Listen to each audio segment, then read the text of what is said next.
lagi ke nak sampai kampung kau ni? Ha? Dalam setengah jam lagi sampailah.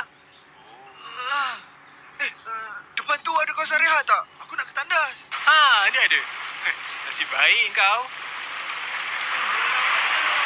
Tadi je.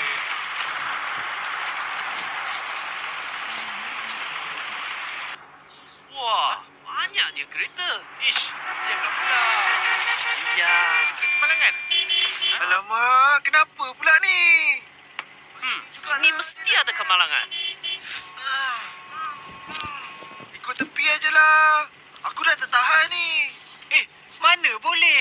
Itu kan laluan kecemasan. Nanti kena saman. Alah, bukannya ada polis. Wah, kau tengok. Semua kereta lalu situ. Kita ikut ajalah. Betul tu. Ikut tepi je. Rafi tak tahan dah tu. Tolonglah Isman. Cepat. Kan senang ikut tepi je.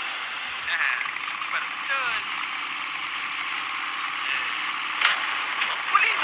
Patuhi Undang-Undang Jalan Raya. Lorong kecemasan hanya untuk kecemasan.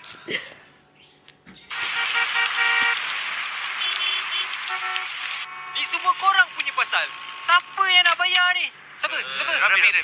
Ravi bayar. Bukan salah aku. Alah, cepatlah. Aku dah tak tahan ni. Bebel pula. Itulah akibat tak sabar. Tengok, siapa yang rugi? Dah tak boleh nak bagi duit raya. Ingat, Cepatlah.